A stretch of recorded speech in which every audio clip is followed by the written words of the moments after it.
The day my reality crumbled started like any typical family assembly at Smiles Hollow, full of cordial greetings and an undertone of tension I had grown accustomed to ignoring.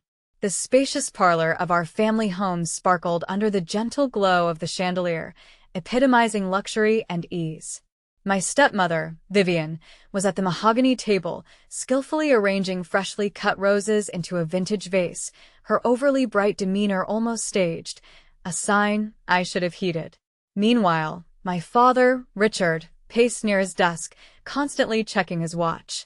A man of precision and control, he never engaged in needless small talk. However, today, his avoidance of eye contact with me made my anxiety bubble. "Everyone, please be seated," he declared authoritatively, the tone of voice I had revered all my life. "I have a significant announcement." I took a seat in the velvet armchair facing my stepbrother, Ethan, who lounged idly, spinning a hefty, tarnished watch around his wrist. He gave me a smug grin, a look I'd seen all too often when he got away with something underhanded.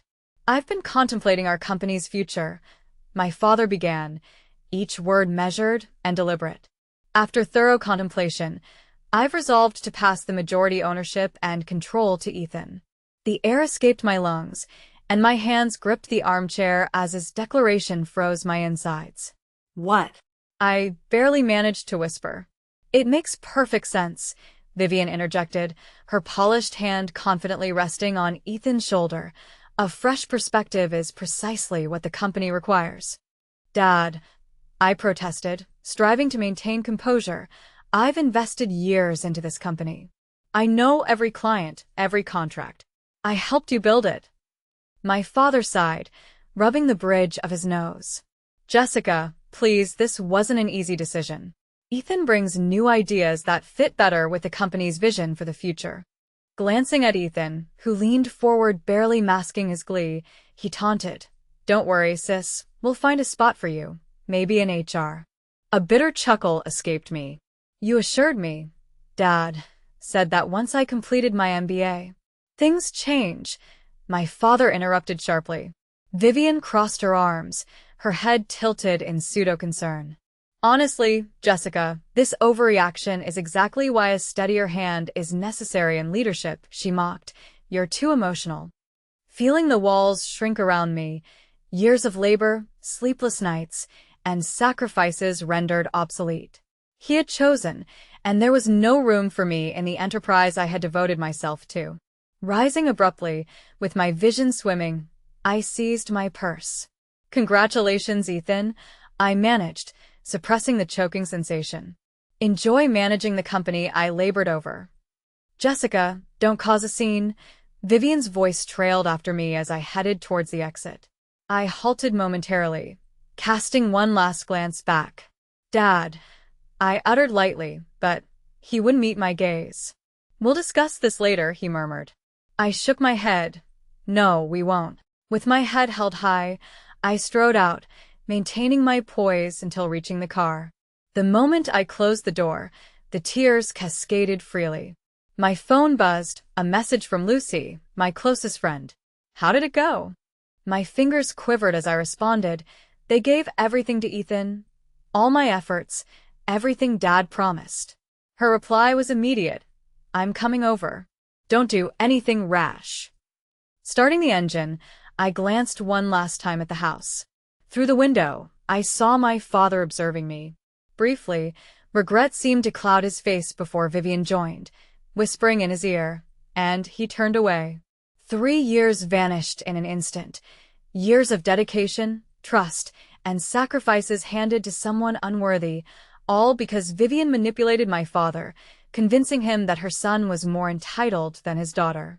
My phone buzzed again. "Lucy, we'll sort this out. You're not alone." Taking a deep breath, wiping my eyes, she was right. This wasn't the end. If they intended to marginalize me, fine, but they would soon learn I wasn't the type to fade away quietly. 3 days after my world shattered, I found myself in the dim office of Virgil Monroe, our family lawyer who'd known me since childhood. The office smelled of leather and old books, whispers of history and sealed secrets in hefty files. Virgil reclined in his chair, observing me with the same quiet insight he had when I was a little girl, when I sat in his office.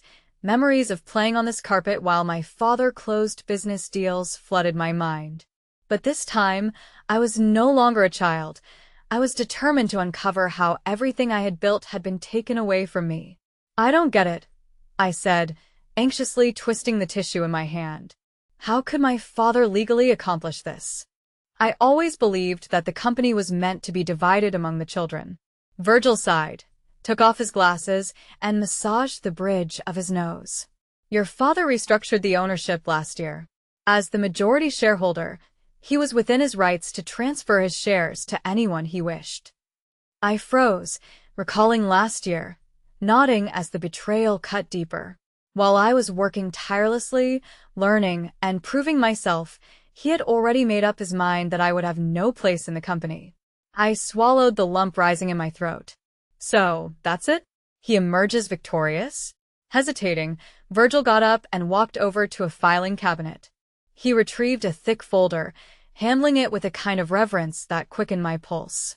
"There's something else you need to know," he said, placing it before me. I gazed at the folder. "What is it?" "Your grandmother's will," he stated cautiously. "Your father never perused the complete details, but she left something specifically for you."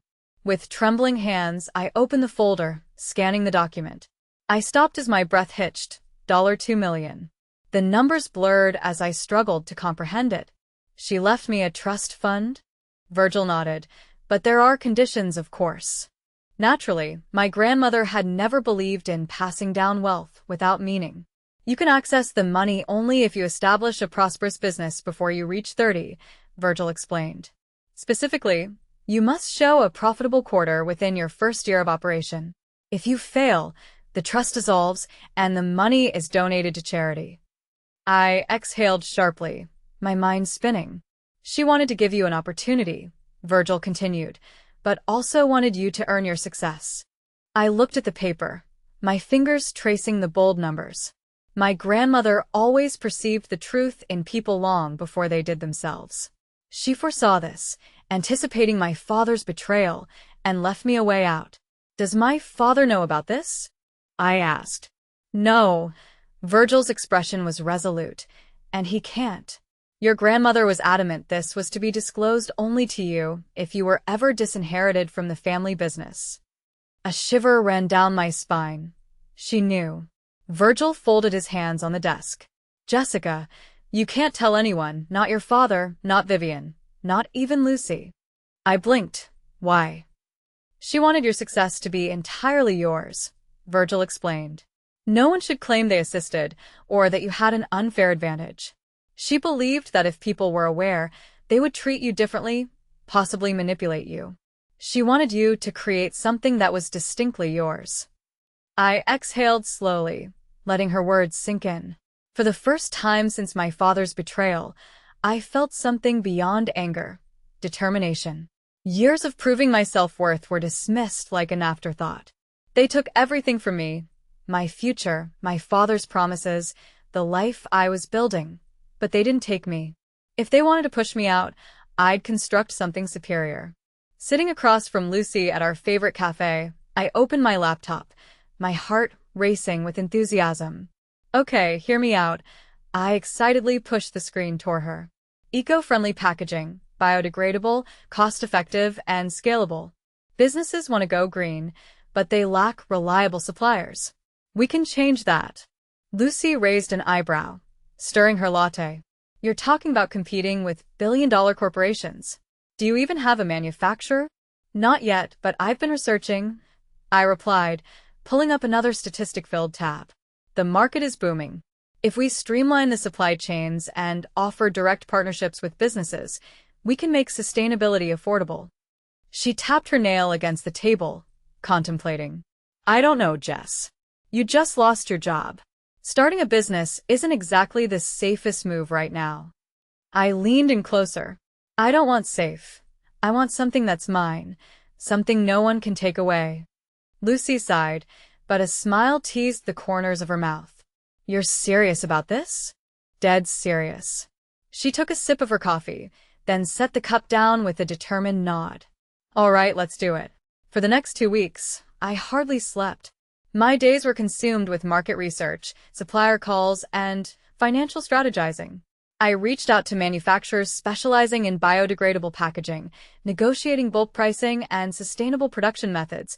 A few understood my vision, while most ignored or laughed at me. The biggest hurdle was securing funding.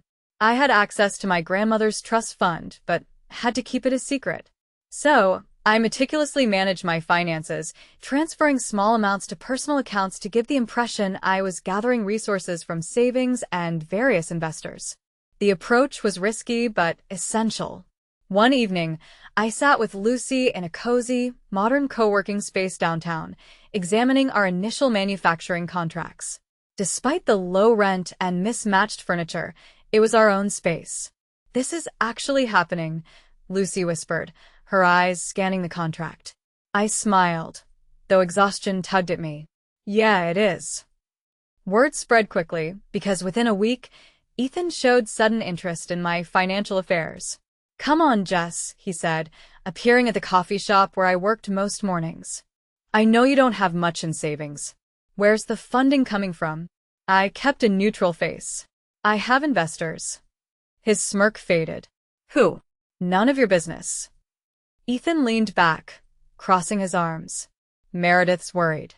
She thinks you're plotting legal action." I chuckled. That's ironic. She wasn't worried when she persuaded Dad to rob me of my future. "She's just protecting the family," he replied with feigned concern. I gathered my laptop and notes. "Then she doesn't need to worry about me.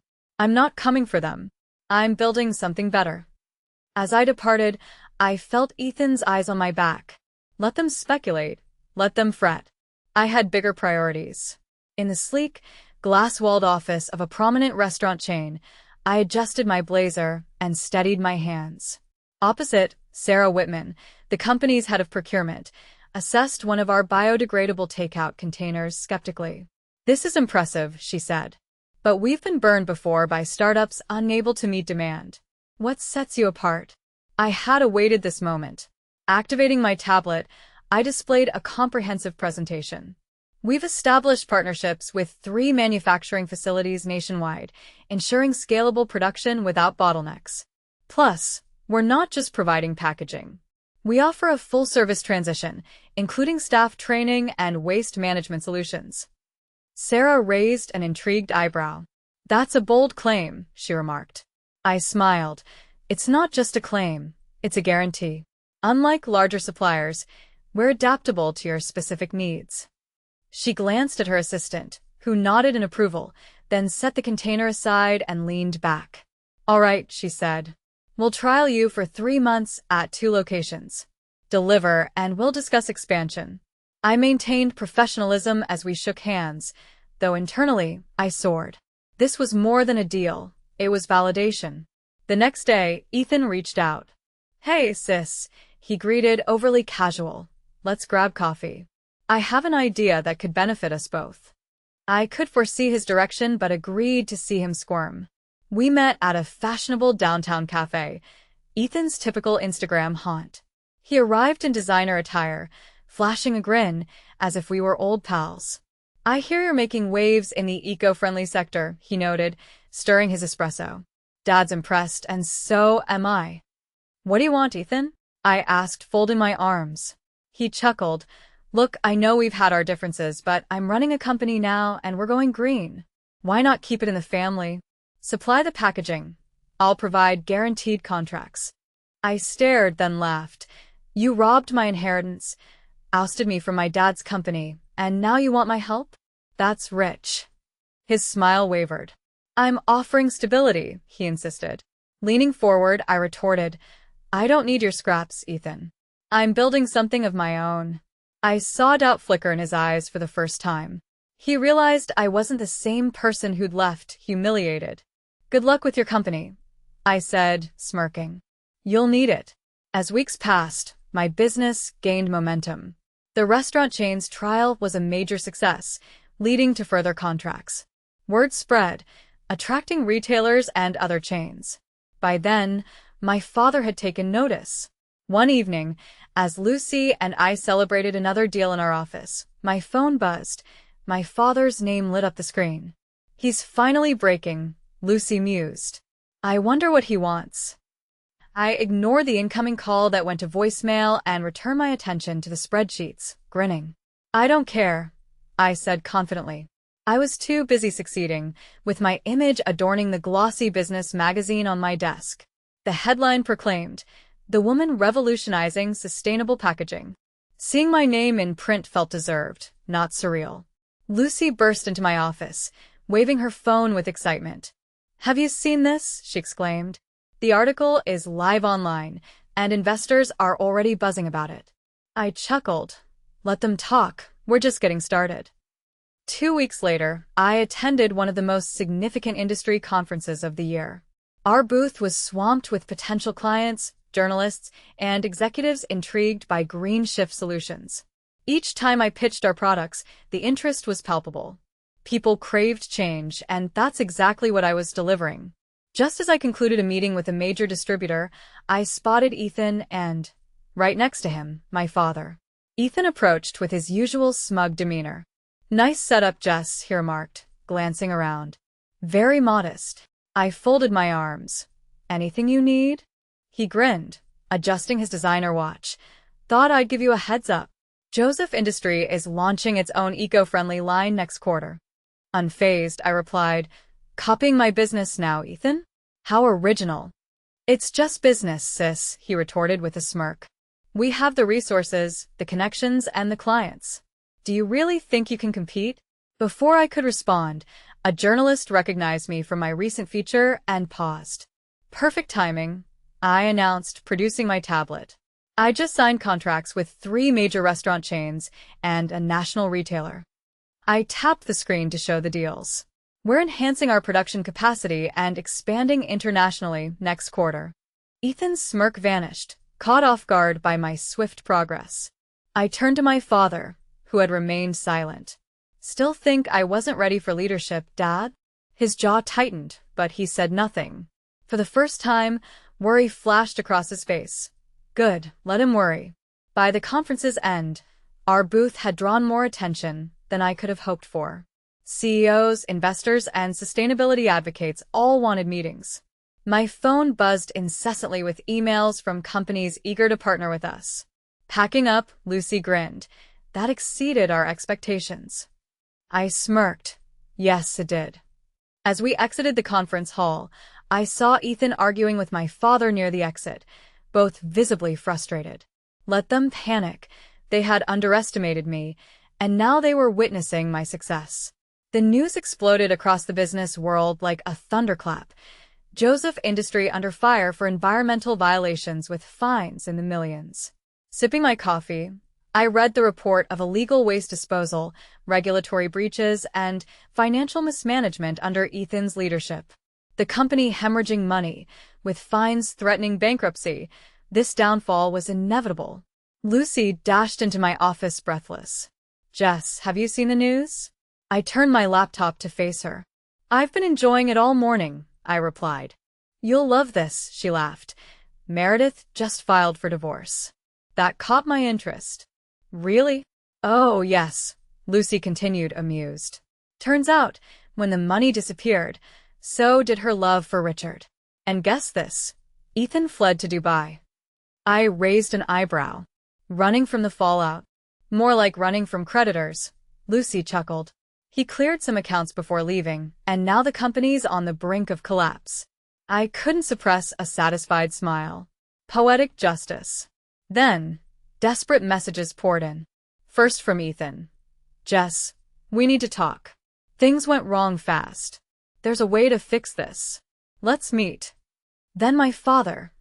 "Jessica, I made a mistake. I see that now. Please, let's talk before it's too late." Staring at the screen, my heart wasn't pounding from sadness, but from clarity. The very people who underestimated me, dismissed me as too emotional, who said I didn't belong, now needed me. Lucy, reading over my shoulder, asked, "You're not seriously considering responding, are you?" I locked my phone and set it down. "No," I said simply. Let them experience it.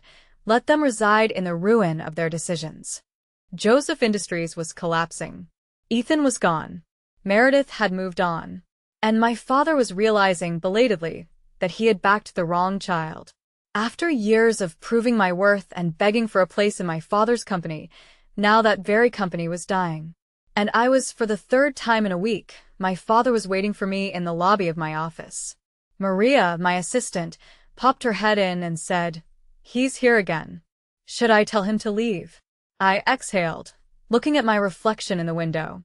A year ago, I would have done anything for his approval, but now I didn't crave it, though perhaps I needed closure. I nodded at Maria, indicating to send him in. Richard entered, no longer resembling the powerful businessman I once feared and admired. His suit, once immaculate, hung loosely. His hair was grayer than I remembered, and fatigue was evident in his demeanor. He sat across from me with clasped hands, gazing at the desk I had built for myself. "I owe you an apology," he stated, his voice weighed with regret. I remained silent, waiting for him to continue. He sighed deeply, saying, "I should have handed you the company. I realize that now." Meredith swayed me, and Ethan's promises enchanted me. I thought I was safeguarding the business. His voice trembled, admitting, "Instead, I dismantled it." I watched him closely, searching for excuses or manipulation, but there were none. Only a man confronting his faults. He confessed about the trust fund with sudden honesty. "Your grandmother told me about it years ago," he revealed. I stiffened, taken aback. "She said it was a safety net for you, but I ignored it," he continued. "I convinced myself you didn't need it by putting trust in Ethan." His admission came with difficulty. I had longed for him to acknowledge me for years, and now here he was, albeit too late. I inhaled slowly, informing him I wouldn't rescue Joseph Industries. His reply was soft, "I wouldn't ask you to." Silence lay between us, not bitter or filled with anger, just a quiet understanding. After a moment, he cleared his throat. "There's a cafe not far," he mentioned. "I hear the coffee's good." A year ago, I would have leaped at reconciling, but now I found peace independently. Yet I wasn't heartless, so I agreed for next week. He smiled faintly. Next week. As he left, a burden seemed to lift from me. This was not about revenge. It was about moving on. Standing beside my grandmother's grave, the autumn breeze rustled leaves beneath our feet. My father stood nearby, small in his coat. Our meetings over coffee had slowly led to something resembling peace, but today was about honoring the woman who had always seen the truth about me. A familiar voice broke into our contemplation. "I thought I might spot you two here," said Virgil, the family lawyer, approaching with a thick envelope. "What's this?" I asked. Virgil smiled knowingly. "Your grandmother's final instructions. She had one more surprise for you." Recognizing the elegant handwriting, I opened the letter. "My dearest Jessica, if you're reading this, it means you haven't just claimed your inheritance. You've earned it by building something truly yours. But real success isn't merely self-creation. It's about helping others. That's why I've left you one last gift." Looking at Virgil, I asked, "What does she mean?" He explained, "Your grandmother set up a foundation dedicated to aiding young entrepreneurs, especially women. She wanted you to lead it." I stood stunned. She planned all of this? Virgil nodded. "She believed in giving back and in you." I turned to my father, his expression unreadable. "She knew you needed to build something of your own," he murmured, "but also saw that real success aids others." I felt the enormity of my grandmother's faith settle within me. I had strived to establish myself, and now I could help others do the same. Turning back to Virgil, I declared, "Let's make the foundation a reality." He nodded. "I'll start the paperwork." I glanced at my father. I could use some help running it. Hope glimmered in his tired eyes. "I'd like that." As I placed flowers on her grave, something shifted. Not just for me, but for everyone this foundation would benefit. It was about more than my success. It was about creating a lasting legacy.